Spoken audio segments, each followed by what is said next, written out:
안녕하세요. 트렌드 분석가 김용섭입니다. 여러분 유튜브 보시다 보면 누구나 쉽게 돈 버는 방법, 생초보 한 달에 200만 원 더 벌 수 있다. 쉽게 돈 버는 거에 대한 컨텐츠가 많죠.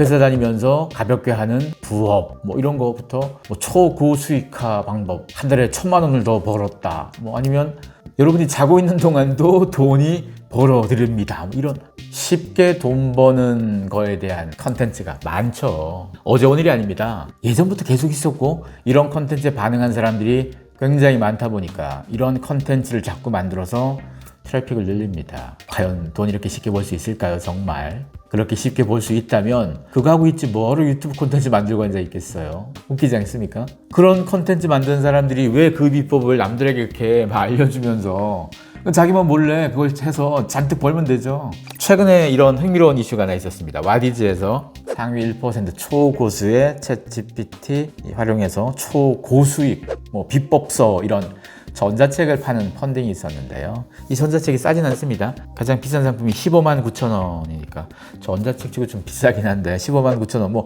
양질의 내용이 담겼다면 이보다 더 비싸도 상관없죠. 근데 이걸 좀 문제가 좀 제기가 돼서 결국 펀딩이 중단이 됐는데요. 펀딩 중단되기 전까지 펀딩 기간 열흘도 안 된 시점에서 거의 5억 원 가까이 펀딩이 됐습니다. 수천 명이 여기 참여한 거고, 그리고 여기 문제 제기가 되어서 와디 측에서도 여기에 대해서 추가적인 자료를 요청하고 해서 이 펀딩을 시작한 어떤 스타트업에서 계속 문제에 대한 답변도 하고 이렇게 했었는데 결국은 펀딩이 중단됐습니다. 근데 중단됐다고 해서 이게 폐기된 건 아니고요. 그 시점까지 펀딩된 게 멈추는 건 거지 추가 펀딩을 받지 않는다는 것 뿐인 거지 펀딩은 유효한 겁니다.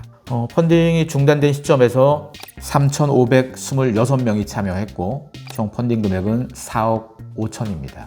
많죠. 챗GPT 요즘 워낙 열풍이다 보니까 서점가에 가면 챗GPT 제목만 붙은 책들 되게 많습니다. 그중에 초보들이라면 막 솔깃할 내용, 그리고 초보들이라면 사실 전혀 모르는 상태니까 이런 책을 통해서라도 뭔가 배우는 게 필요할 겁니다만 조금이라도 챗GPT에 관심이 가져서 직접 좀 찾아보거나 공부하거나 아니면 써보거나 했던 사람들한테는 살짝 시시한 내용들이 많기도 합니다. 그리고 전문가들이 봤을 때는 더더욱 웃기고 시시한 내용들일 겁니다. 사실 저는 와디즈 펀딩에서 이슈가 됐던 이 전자책 챗GPT로 초고수의 수익화 비법서 이 내용에 대해서는 사실은 제가 언급도 안 하겠습니다. 이게 어떤 내용인지 제가 궁금하지도 않고 사실은. 근데 여기에서 문제점 이런 게 있습니다.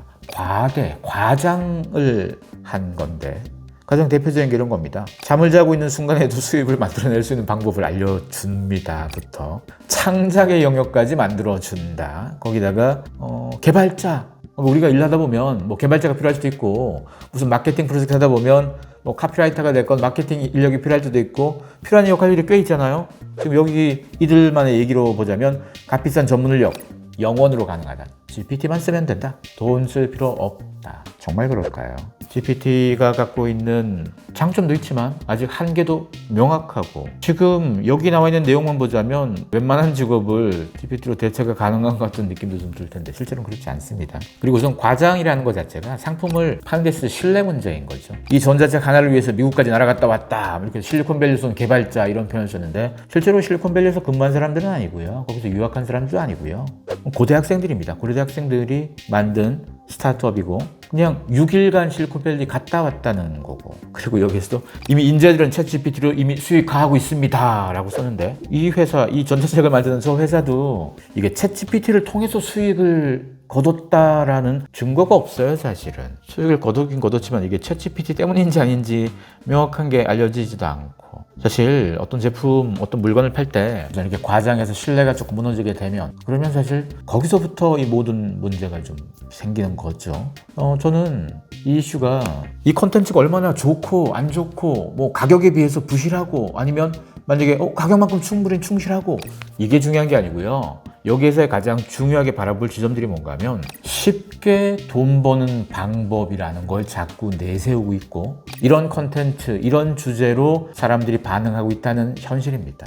우리가 힘들게 노동을 통해서 나의 어떤 지적 활동이 됐건 이런 걸 통해서 돈을 버는 게 아니고 쉽게 그냥 자동으로 돌려놓고 나는 놀면 돈이 벌린다. 이런 가치를 자꾸 머릿속에 새기다 보면 노동의 가치는 훼손되겠죠. 우리가 살아가는 데 있어서 굉장히 심각한 훼손입니다. 우리 사회가 유튜브 콘텐츠뿐이 아니고 뭐 다양한 비즈니스에서 사람들 속이는 것도 굉장히 많고 사람들을 솔깃하게 하는 것도 굉장히 많은데 그중에 상당수가 쉽게 돈 벌 수 있다, 이 영역들입니다. 세상에 쉽게 돈 벌 수 있는 거 그렇게 있을까요? 그렇게 많을까요? 그렇게 쉬울까요? 우리 사회가 왜 이렇게까지 쉽게 돈 번다는 말에 솔깃하는 20대, 30대가 많아졌을까? 이거 좀 생각해 볼 일입니다.